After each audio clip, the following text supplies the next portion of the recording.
Bonjour à tous. Welcome everyone to the convention exceptionnelle de la Sfen face à la crise Covid, s'adapter, évoluer. So coping with the Covid crisis, adapt, evolve. So this is module 5 of the convention. You remember that in module 1 we talked about the resilience of the French nuclear fleet, and today we're going to have an overview of resilience of the nuclear fleet, an international view. So our moderator will be Bertrand de l'Épinois. We will talk in English, and if you remember, you can ask questions on the right side of your screen in the Q&A section. So it would be nice if you could ask your question in English, but if you can't and want to ask your question in French, Bertrand will translate. So I give you the floor, Bertrand. Thank you, Valérie. Good afternoon to everybody. Welcome to this session about the international management of the COVID, how the things were managed in other countries as France. And for that, we have the honor and the pleasure to welcome Susan Perkins from the NEI, Nuclear Energy Institute, in the US, in Washington, and Louis Soriano, who is the director of the WANO Paris Center. So they will make each a presentation, and afterwards there will be questions and answer. So, and a great thank you to Susan. It is very early in the United States now, so. And we see that Susan is full of energy at 6 o'clock or 7 o'clock, and she will have the floor right now for the presentation. Ladies first.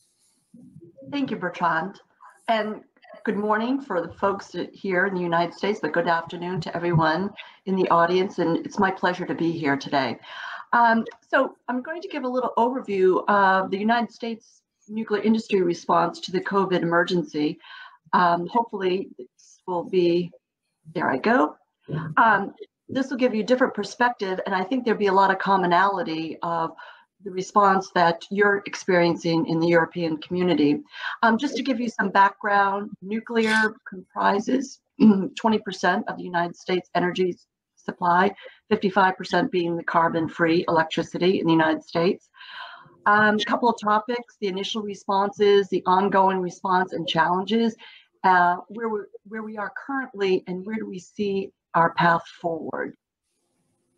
So in March of 2020, we had 94 operating reactors, 55 total sites. 30 reactors were in some phase of refueling, preparation, or execution. Not probably unlike your communities. The top refueling seasons are the spring and the fall, where there is less electricity demand.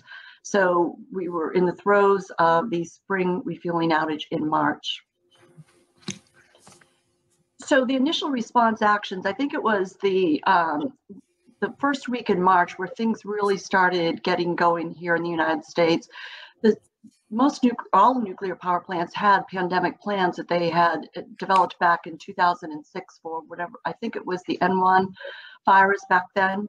So they had plans, but those plans only provided a framework. As you all know, the virus and the way it travels dictates the response. So it merely provided a framework of basic response actions.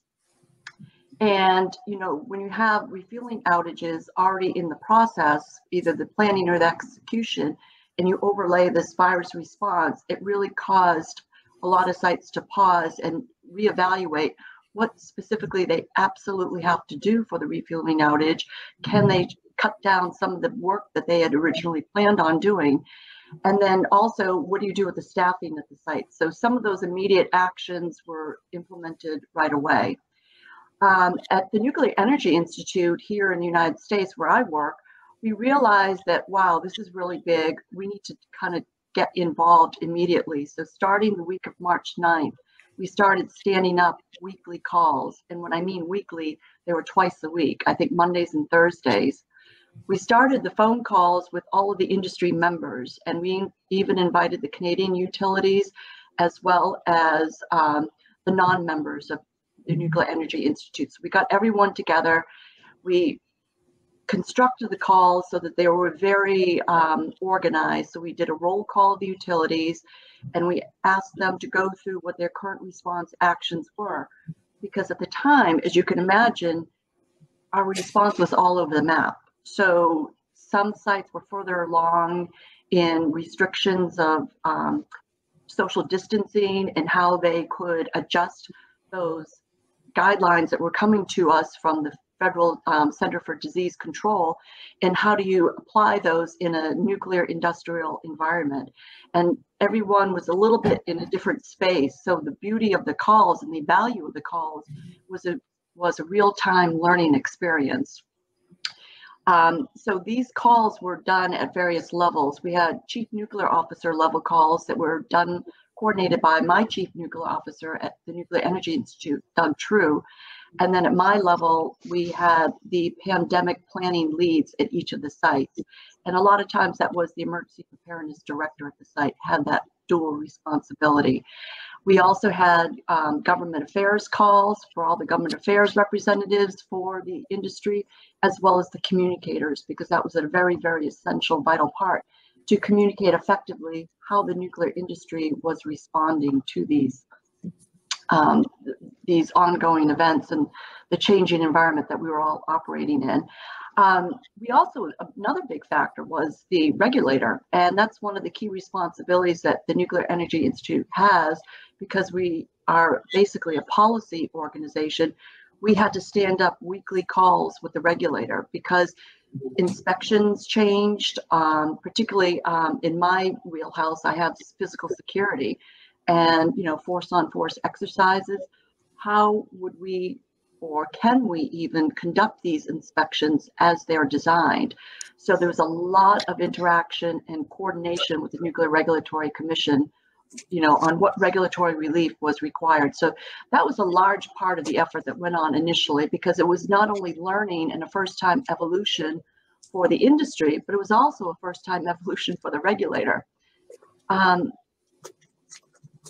So another big part of what the Nuclear Energy Institute does, we also represent the industry in front of the Department of Energy, Department of Homeland Security. We are part of the critical infrastructure of the United States. So as the key government agencies, the cabinet level agencies were getting ready and fine-tuning the national response, we found that we had a big role to play to make sure that on the national level, that our nuclear energy workers were considered part of essential workers.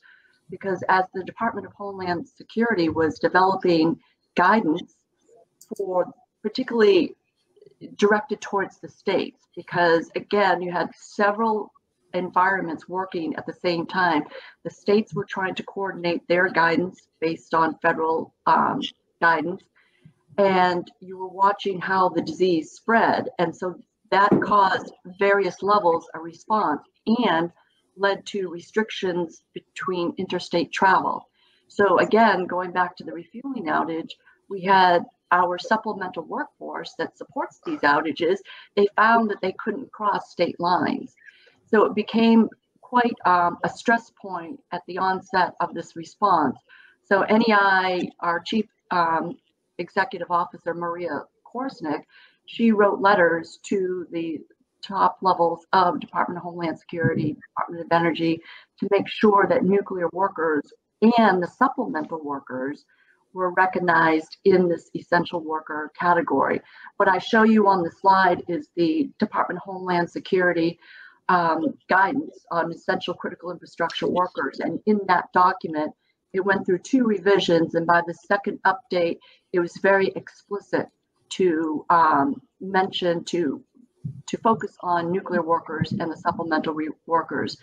The value of this document was that a state decision maker could look at that and understand that this could inform their state-specific guidance and restrictions on interstate travel.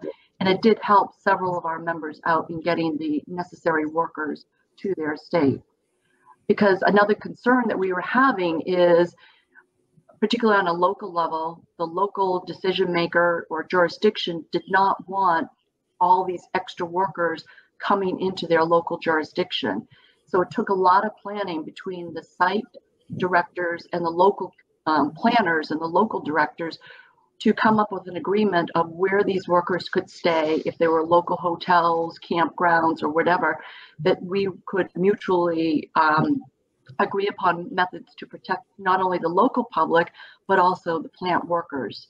A very good learning there. We could go on probably for hours on just that topic alone. NEI also, because we were managing these weekly calls and there was a lot of data being shared on these calls verbally, we stood up a database. And what we did is we asked the members to designate the site lead to enter in information into this database so that we could collect it and report it out to the chief nuclear officers on, I think they had a Tuesday call. So the deadline was to report every Monday. And you probably can't see it, but it's, you know, who's at minimum staffing on site, who's less than 50% on site, what were the positive test rates, quarantine rates, things of that nature, so we can get some statistics to baseline, and we would match this up to the, you know, the map of the United States and where the virus was spreading the most, where the hot spots were, and we could see the impact to our site. So that was very helpful, and actually we're still maintaining that database to this day. Some additional response actions, because such good information was being shared over these bi-weekly phone calls, we knew we needed to capture this information. So NEI produced a resource guide that provided, you can't really call them best practices because we had nothing to benchmark them on, but they seemed like they were effective and notable practices. So we collected all of this very good information we were getting from the sites on the phone calls and put it together in a document. And at least it gave sites that may not be experiencing a lot of pressure to implement a lot of these actions, but at least they had them in a document and a resource guide. Another thing, because we learned a lot of good information from those sites that had the refueling outages during the spring, we had 4 outage forums that we hosted. One was on the in-processing. How does your in-processing of incoming personnel change, not only to protect the people at your site that are processing these supplemental workers, but what kinds of questions, restrictions, testing protocols did some sites employ when they were processing in the hundreds of additional workers? Supplier logistics. At the early onset of the event, there were supply issues, right? PPE, the personal protective equipment, the masks, the test kits. There were a lot of issues there. In the United States, I don't know if you experience this abroad, but the federal government commandeered hand sanitizer, and then it was the ingredients for the hand sanitizer. So one of our notable practices was, what's a good recipe for making your own hand sanitizer, because we could not get it to some of the sites. That was a challenge early on. The third forum was on conducting work safely, and that was predominantly focused on the outage work and people that have to be in close proximity to do the specialty tasks required in a refueling outage based on the work scope. And then finally, you know, there was learning for everyone. It was ongoing learning that what do you do when you do find that you have a positive case? And this is when contact tracing was just coming to be a practice. So how do we best do that in the nuclear power plant setting? So again, a lot of good information was harnessed during these forums. So what we did is we revised our resource guide with this information. So we have a revision 2 or version 2 that we published on August 27th to help those sites that are starting their or right now in the throes of the fall refueling outage.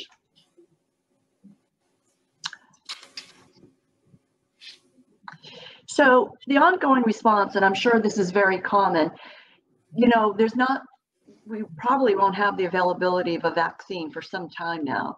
And the most important focus area is to keep the nuclear workforce healthy. And in order to do that, it requires a comprehensive mitigation program with a broad range of actions. You know, it's the mitigation outside the workplace, and I'll get to that a little bit later on when we talk about the challenges, because I think that's an ongoing challenge. I think we're successful at protecting the critical workforce, such as the operators, the maintenance, the security. I think we've done a good job at that. And the mitigation for arrival on site, screening the oncoming workforce, whoever they are, whether they're your employees, the mitigation of the environment and your protective measures in the work setting, and also the case identification and response. So this is a diagram, a visual that we provided to our members to supplement anything that the federal guidance has provided, the CDC guidance. So this is something we produce to help people. And it's not only for the plant operators, but it's for the employees to understand, you know, everyone has a role to play, whether it's at home, once you arrive on site, while you're at work, and once a case is identified. So one of the challenges, we mentioned it earlier, is because every state is unique and has its own governance, the federal agencies such as Department of Homeland Security, CDC, they provide high-level guidance. But at the end of the day, it's up to each state, and in some cases, each local jurisdiction, such as a county government, that's responsible for protection of their populace. So because of that, we have various stages of reopenings.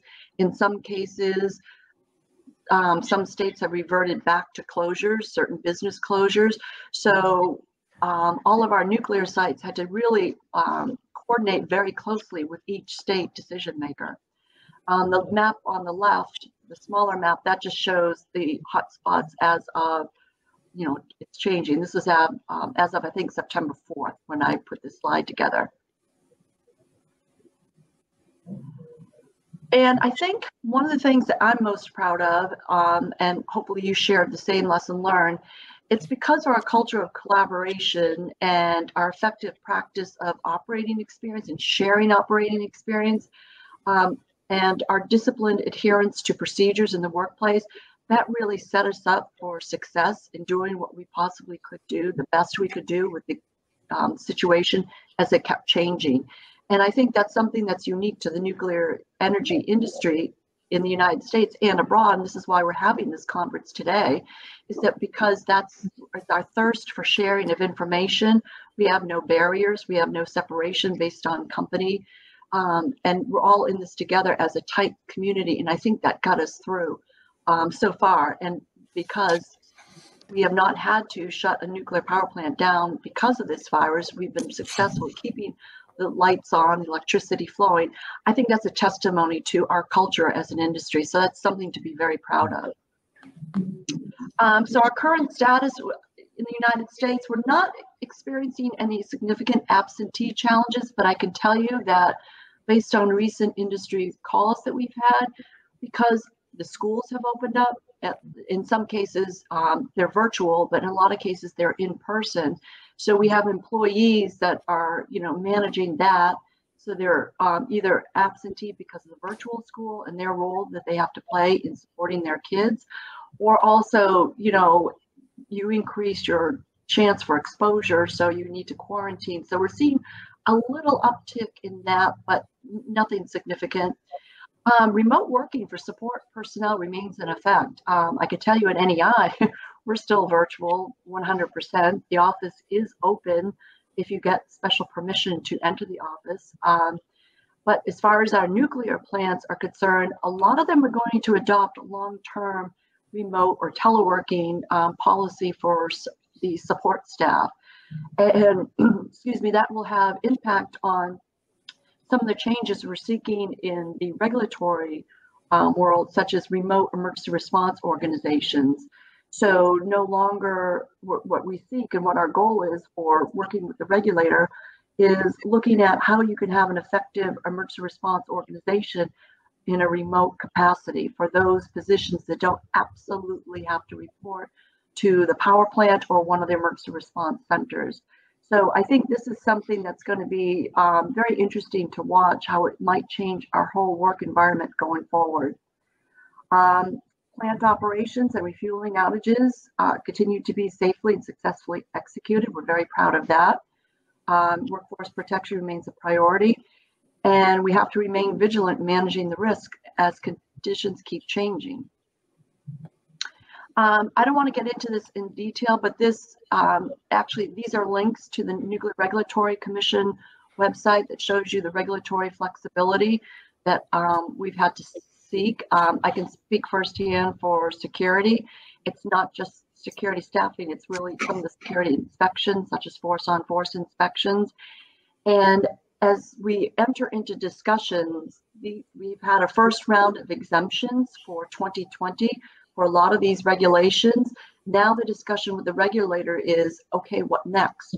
What needs to be extended? Maybe in some cases, should we waive the requirement for calendar year 2020? Because now we're into the fourth quarter, or entering into the fourth quarter, there is no time to make up some of these requirements, these inspections, these trainings. So we're having that dialogue right now with the Nuclear Regulatory Commission. As of September 4th, 73 exemption requests have been approved. We've had license amendments and relief requests granted. So now we're into the next phase. How long and what's the next step for entering into 2021? So our path forward, pretty much the things that I already listed. We need additional regulatory flexibility. We're looking at optimization, and that goes to the staffing. What staffing do you absolutely have to the site? What other things have we learned that makes us more efficient? So there's a lot of good that's coming out of, I think, the response actions that we've had to take, how we become not only more flexible, optimize the things that we were kind of forced into, if you will. And then, of course, additional lessons learned from the fall refueling outages. The priorities for the industry, you can see right there, you know, personal protective equipment, we seem to be okay with that. Increased testing, recognizing nuclear workers, the continuation of that, and of course, waiving some of the regulatory and licensing requirements. So with that, that concludes my presentation. I look forward to the question and answer, and thank you for the opportunity for this experience. I'm really looking forward to the dialogue. So at this point, I'll turn it over to Bertrand. Thank you. Thanks a lot, Susan, for this very comprehensive, meaningful, and interesting presentation. Your country is like a continent, so every state is like a country in Europe. So it's very interesting to see the challenges you have to cope with such different situations in the various plants at the same time. Without further transition, I give the floor to Luis to see his view from WANO. Thank you very much, Bertrand. Yes, first of all, a very short presentation about myself. I joined as WANO Paris director this position in 1st of January this year, 2020. Prior to that, I was working in the nuclear industry in several positions and several countries for 38 years. So I was welcome in Paris, and I thank you for that. Very interesting challenges we are facing now. Now I am going to go across a very short presentation.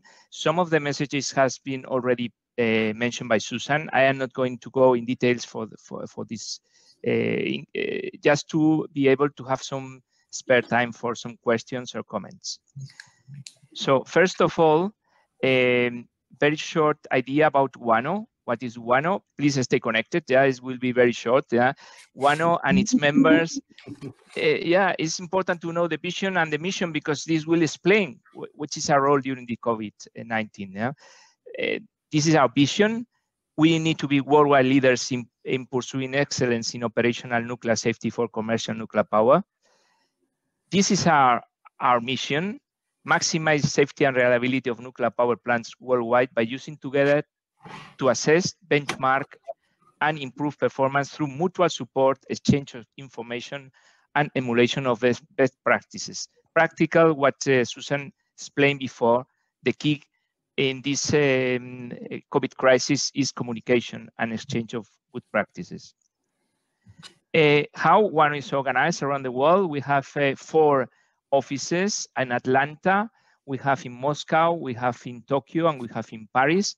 Paris is the biggest of all of them. We have more than 150 operation units all over the world. And we have two, we have WANO London, and we have now opening a new office in Shanghai. This is just for you to understand very quickly that who are the leaders of WANO, are the CEOs of all your companies. These are the leaders, these are our governors, and we are all connected all over the world, all the regions. We are all connected. We are all coordinated in all what we do. Going to the next slide, something that you know, but what we do are programs for peer review, member support, performance analysis, industrial learning and development, and corporate communications. We support, we connect, we teach, we share, and we review. And now going to the COVID situation, when this problem came, I had some interactions with some of the CEOs from the companies, and there were two positions. One position was, come on, Luis, we are facing a very important situation, difficult for us to understand what's going on. We think it's better to concentrate in the operation of the plants, and WANO could be a step back, in maybe even close the office for a couple of months, and because most of the work you can do is not going to be able to be done, because we are not going to be able to welcome you in our plants. So this was one possibility, to give a step back. And then the other possibility was to give a step forward. Then I answered these CEOs, come on, now is the moment for WANO. Because I have been working 38 years in the nuclear power, in the plants. And I know that the worst thing we can have is to be isolated. When new problems come, the most you need is to find someone with whom you can discuss it, the same approach, and find together solutions. And WANO don't have the solutions, but we have the platform how to organize you to give the solutions, the best practices for all of you. Then the first, as I mentioned, the first possibility was to step away, but the end result that instead of 3 meetings in a year for the governing board, we have governing board meetings every 2 weeks with all the CEOs of all the companies belonging the WANO Paris Center. We have also the WANO interface officers aligned. We have important webinars. We were able to launch a medical officers working group for all the companies all over the world. All the medical officers all over the world were connected, were sharing their practices, and were discussing one each other and taking decisions for the health of the people working in the nuclear power stations. We had these UN performance experts, very important. Also, at some point I said it could be very nice that during this confinement that we have, also the nuclear risks were confined. It will be nice, but it's not the case. We have confinement, we have difficulties to work on the sites, but at the same time, the nuclear risk we are facing day to day are there and are even more challenging than in a normal situation, because people are not so much concentrated in what they have to do, you know, with masks, with quarantines, away from the home, concern about the health of the families. So this is the moment now to pay more attention on nuclear safety. And this is what came with the human performance experts. All this was all prepared in dedicated SharePoint, so that all was very, let's say, easy to jump to find information. In the WANO member website, COVID-19, you will have access to all this information coming from all the plants. And virtual training course and missions were deployed and are continuing being deployed for this time. Sorry, I am not. Yes, now in the next slide, you can see the resource center, how it looks like. It's the COVID-19 resource center in the WANO webpage. You can find all this information very well organized by companies or by the subjects. Then we have about, Susan mentioned before, about COVID-19 outages management. We started the lockdown in March, and as she mentioned, most of our outages were in March, starting in spring. Some of then we decided to create a questionnaire. It was done in 1 week, a questionnaire for all the members. We sent this questionnaire for all the members.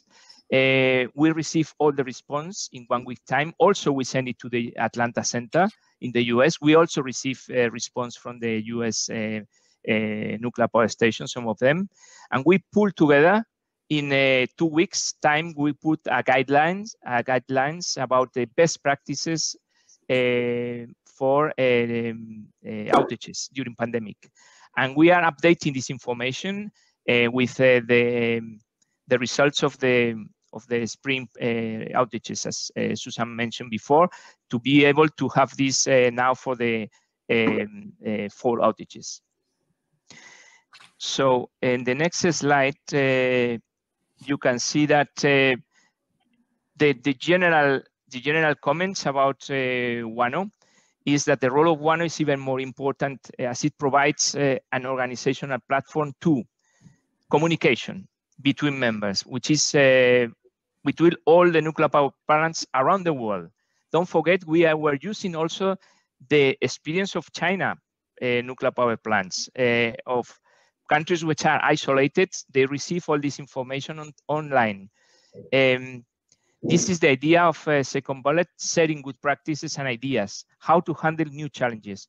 It was amazing, so interesting, these discussions, because people were online exchanging their ideas. You know, always the result of the ideas of the group is much better than the result of your own ideas. This is a general law in these things. Yeah. So you will always have a better result if you are able to discuss with others.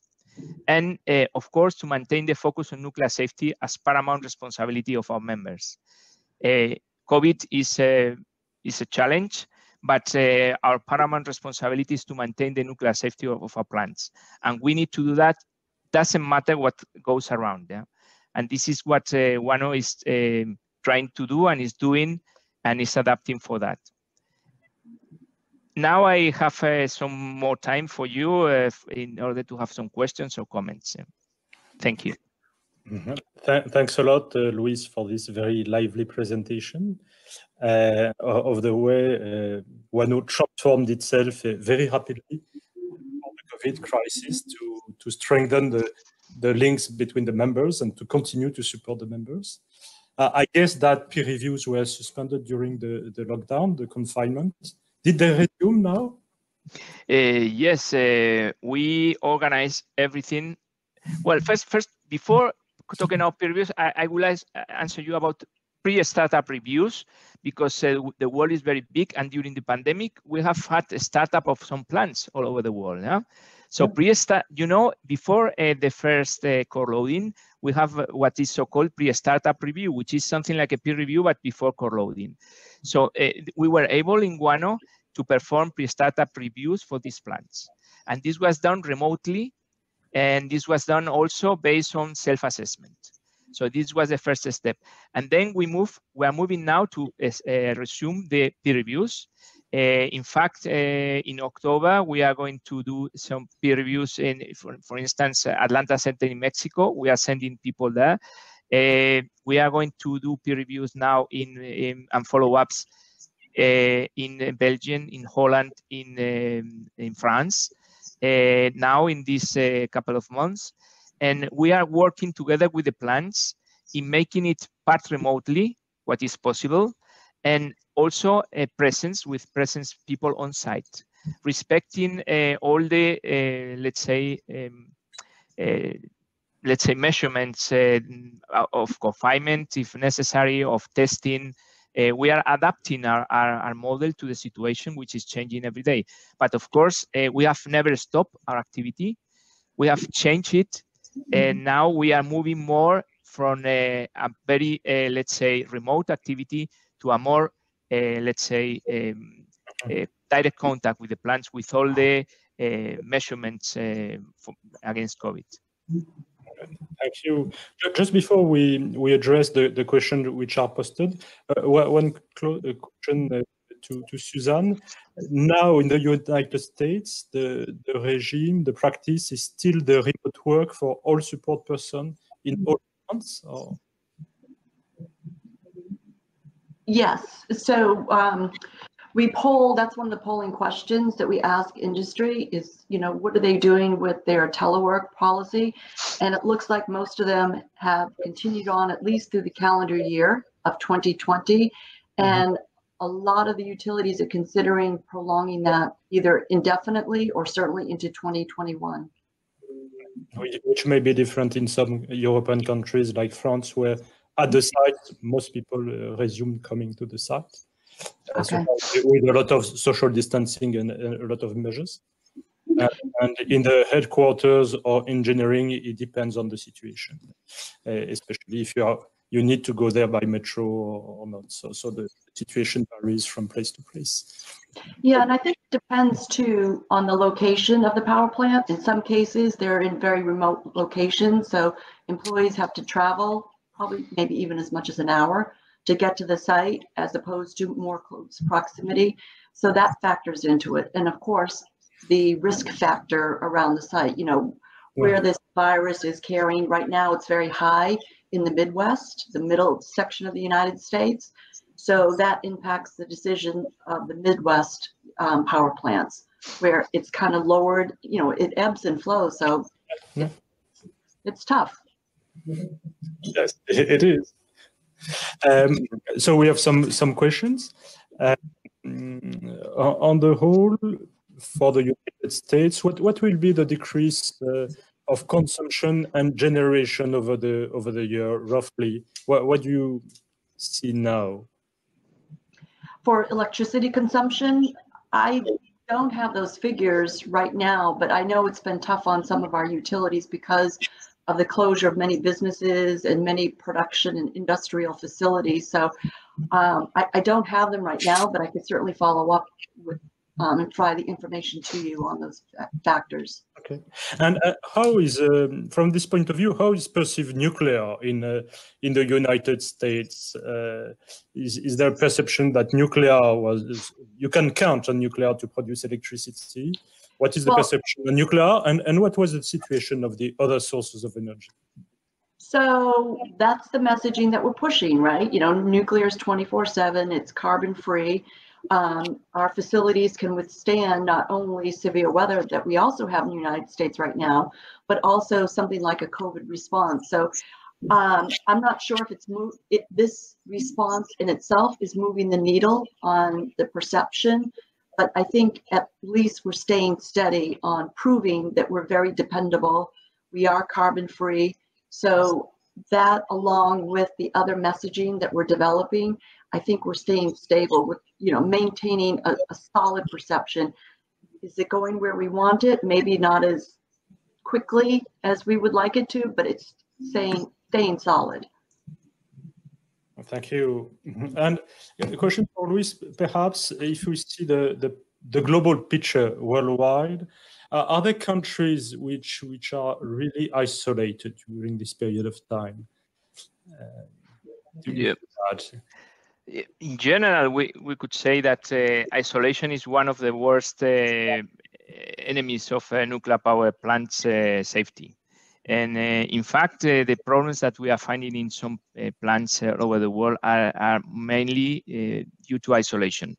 That's why it's very important. Isolation because the culture, because the political situations, things like that, avoid the normal contact. And this is a big challenge for all of us, even much more now during COVID. That's why some of our members will have let's say, the risk to self-isolate and think that isolating is safer for them. But it's not the case. Isolation is the worst thing you can do. One thing is to take measurements against COVID and to isolate the spread of the virus. Another thing is to isolate the communication, to isolate the point of view of the leadership bring a leadership to isolate environment is a very dangerous thing. Yeah? That's why we need to have a very clear mind. Always in these situations, leadership is a key factor. So we don't want leaders that isolate when problems come. We want leaders that are able to communicate and to share and to give more than to receive in this. And this is not against having all the measurements against the virus spread, yeah, in the plants. And in WANO Paris Center and in WANO Global WANO, are there members you have lost track of? No. We continue and increase in the not only members but also people. Yeah, you know, we members units. We have regular contacts with all of them because, as you mentioned, it's very important and much more now. And also the people, because we are all remotely. Not now for the moment, but during the confinement it was the case. Don't forget that in the office in Paris Center we have 140 people coming from 17 countries. Yeah, so most of them were widespread in their own countries, and we were able to maintain a regular contact with all of them. Yeah. During this crisis, as a personal point of view and a professional point of view, to maintain the contact is a key aspect. And this, we are very thankful to have all the possibilities of internet connections and networking that are available now. And among the 140, how many are back now? Yeah, I think 80% maybe 80% are back. Yeah. Yes, we are working. We are 50%. We are allowing for the month of September 50% of the people at the same time in the office. It's up to the people to go or not, or to continue. Depends on the work. We are able to organize that way, and the rest are in the area of Paris. Some of them are staying in their countries, which is also a good point, because we can use these secondees, for instance, in Germany, to perform missions there without quarantine. We have also one in Belgium. We have widespread some of our secondees. We are very flexible, yeah? And everything is a challenge, but everything is an opportunity. So that's why we are facing the future. And a question on the net on the screen is about the industrial peers, the one which are not WANO second, but come from some peer reviews. Can you get enough of those to organize now to peer reviews again? This is a very good question. For me, it's a challenge, yeah, because I need to convince, maybe you can help me, all of you, to convince our members that they need to give if they want to receive. And the more you give, the more you receive. So sometimes we have some members that they are willing to have our missions, and they are expecting to have a very good international team. But when is the case in another country, in another plant, they are not willing to give the permission to the secondees now because of the COVID and things like that to perform these missions. So we are struggling with problems with that. I need to convince our members that we are coping with all the regulations for the work in the countries, and we can do it in a very safe way, but we need to be not to be egoistic, let's say, and to help us each other. And Suzanne, about isolation of plants or self-isolation because of COVID, did you lose contact to some of your members? Do you have a coherent relationship with all the plants in the US? No, actually, we did not have any plants that isolated, even the ones that were not NEI members. We were all inclusive to every single plant. And we also have, in addition to the convening that NEI does, we also have regions. So the regional utilities would do their own coordination as well. But no, we were very inclusive. As I mentioned earlier, we included the Canadian utilities.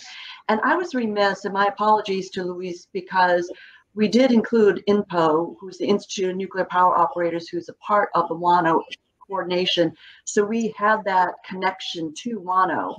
because we had that representation on our weekly calls. So in addition to keeping a handle and coordinating and sharing information with our United States and Canadian utilities, we also had the information coming in through WANO, through the Atlanta Center that participated in all this coordination. So if there was something interesting or that we could learn from internationally, we certainly incorporated that into our dialogue. So I was remiss in not mentioning that earlier. No, I knew that. Thank you, Susan.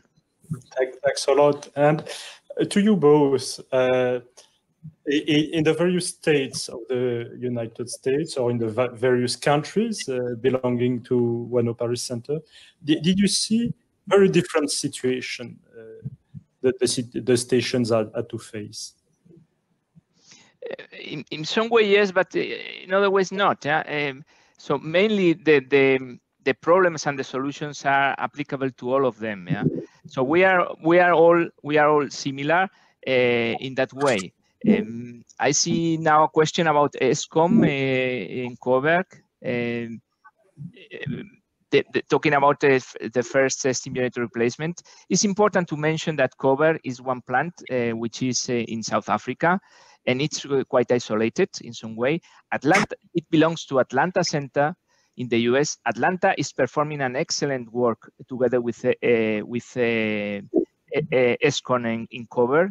So they have a very, very close contacts always. The former director from Atlanta Center was once a month there. Just to explain this question to Ivan, because I think it's interesting answer in general. And there are many projects, not only in Coburg, but all over the world in the nuclear industry. Big projects which are being implemented now. We have people, more than 5,000 people in some plants working at the same time with big projects or in construction, and it's possible to be done. With the restrictions of COVID and things like that. So in nuclear, we are used to working with radioactivity, you know. When we all learned, we are in the Société Française Énergie Nucléaire. Yeah? When we started learning about nuclear energy, we learned that radiation is something that you cannot smell, you cannot touch, you cannot feel, and it's there. So you need to cope with this risk, and how to cope with that was with time, distance, and shielding. And this is something we all know and we apply every day. And it's exactly the same with the virus. We need to shield with masks, with face, all these protections. The time is important. Yeah, don't spend more time than you need outside your home. Yeah.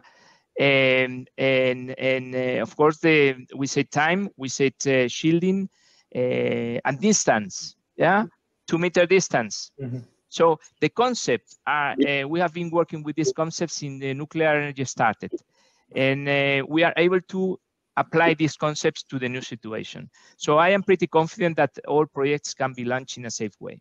Right. And so I agree with everything that Louis said, very well said.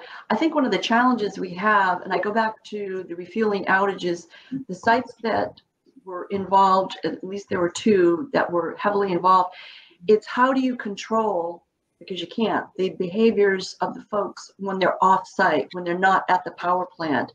So in other words, when you think of supplemental workers, they're used to staying in the same hotels, they have community dinners, they carpool, all of those behaviors. And that's, I think, one of the things we've been working with the suppliers, the organizations that supply the personnel, the trades, if you will.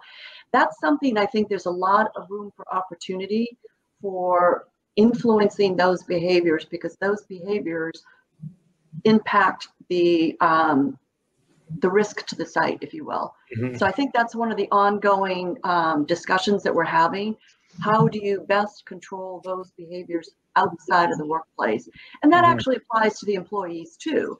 I mean, if they're choosing to go to gatherings that are large gatherings and not doing the same, time distance shielding or the personal protective actions, it's their responsibility. So I think that's a new frontier for us, is the behaviors away from the workplace. And did you experience in your members, NEI or WANO, stations with really significant issue with the pandemic, meaning a lot of significant parts of the shift teams, control room teams being ill. Did you experience that? Not control room, so to speak. There were some issues with security officers, because once you identify a positive case, you have to remove the entire shift. So but again, they were exposed off-site, right? It was a family member that exposed the security officer that went to work, not knowing that they were, they had the virus. So, but once we learned in those few instances, and there was some with refueling outage workers too, causing a kind of a significant uptick in the number of positive cases at the sites. But to my knowledge, there was no control room issues, because early on we realized that the control room staff, along with other critical staff at the site, were sacred. So we put them in a bubble. We, initiated very, very aggressive protective measures for those critical workers. Luis? Yes, in the case of the Paris Center region, in fact, we received information at the beginning using our emergency network in case some of a person were having the positive COVID, yeah? And it was very few cases, very, very few. And we are still exchanging this information. So in the case of our region, it's, I don't think, very, very, very few cases. And all have been reported. Okay. We've covered quite many of the questions. There are still some remaining. One completely different about cybersecurity. You have been doing things from a distance, remotely, with your members, with the plants, exchanging a lot of information. How do you tackle those issues of cybersecurity? Susan, you want to start? Or? Sure. Well, so we've had very vigilant cybersecurity programs. That, the threat in that environment constantly changes, right? So it did cause our sites to just focus more on the remote working environment, the teleworking environment.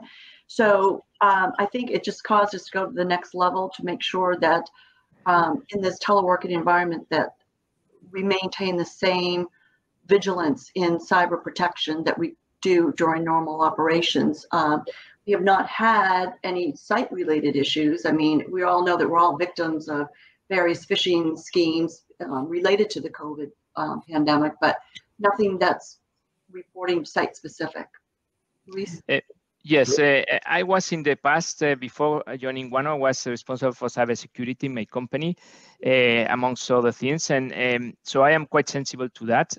Before, when this thing happened, I took contact with the European Institute for Cybersecurity, just to be sure about, we are using Zoom in WANO, to be sure, because, at the beginning, there were some concerns about safety of this platform.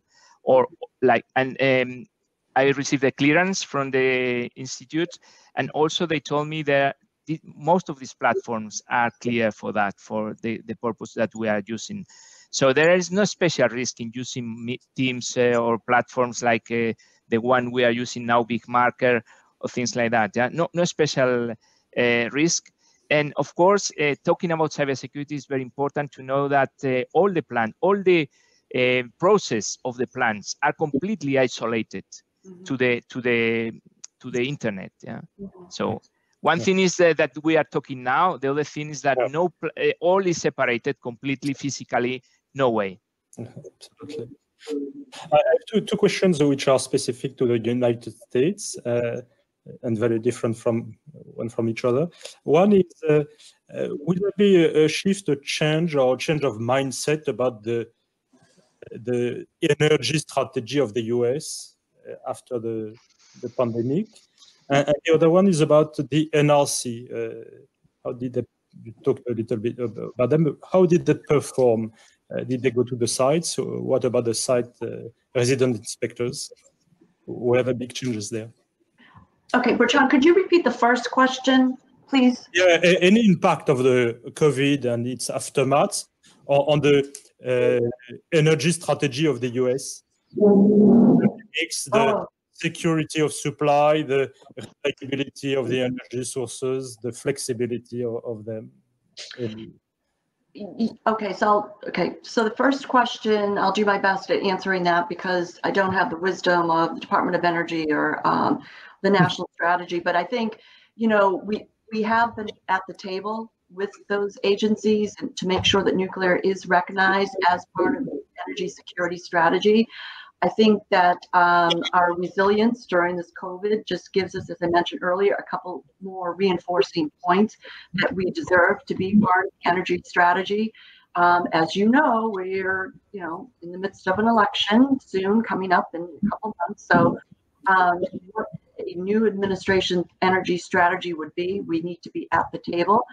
We do have the support, I can tell you, with the Department of Energy because small modular reactors and the other new technologies, there's a growing recognition of the value that that technology places for an energy strategy, particularly when you look at Department of Defense and their ability to use, different sources, more of a nuclear source of power to eliminate some of their fuel transfer issues in the theaters that they are in. So in remote areas such as the state of Alaska, who depends heavily on diesel fuel. So we're broadening the interest in the other new technology. So I'm hopeful that it does solidify our position, and if anything else, it advances our position as a necessary large part of the nuclear of the energy strategy for the United States.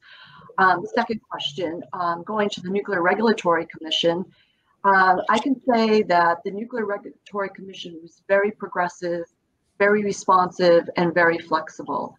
They were dealing with the same issues that all of us were dealing with, their own employees and the safety of their employees, and that goes to the resident inspectors at each site. So depending on the specific conditions at the site, some of them were working remotely with full access to whatever they needed to do their job and do their job consistently well. So I think they were able to adapt and modify and execute their mission very successfully. There were no issues that were identified with that. As far as in other inspections, I went through the list of regulatory relief that was necessary. I think it was a challenging position for them to be in because it seems like unless all these boxes are checked in accordance with the inspection procedures, how do they maintain reasonable assurance? Well, they were able to do that, and I think it's because of our operating record and the industry's performance that enabled the regulator to assure its stakeholders that reasonable assurance is being maintained. Now, we're in this for a little bit longer than we anticipated because when you think of it, where we all were in March, we thought, 6 months, we'll be back to whatever normal was. Mm-hmm. Well, the goalpost keeps changing. So now the regulator is doing very progressive, very innovative things to maintain the reasonable assurance. And I can use security as a prime example. Force-on-force exercises, every 3 year, the big event, if we call it in security. Well, there are a lot of sites that were up on calendar year 2020. So what the regulator did, we had many, many public meetings on this, and it's all about safety. It's about safety of the security force. It's about safety of the inspectors, safety of the plant workers, because you're bringing so many people at a site for a very intense event, close proximity. So how can we do that effectively? So through coordination with the regulator, they came up with a modified procedure that enabled them to do their inspection, but do it differently. Do it with limited scope exercises, little, segregated activities based on protective strategy that gave them the confidence that reasonable assurance of adequate protection is being maintained. The site's proficiency in the protective strategy is being maintained. And these particular limited scope inspections are being performed very well. I mean, the sites are learning things that they didn't learn, and because it's being done differently. And I think this is a good learning for us. We don't need to do things the way we've done for the last 30 years. And that is the optimization point I made earlier.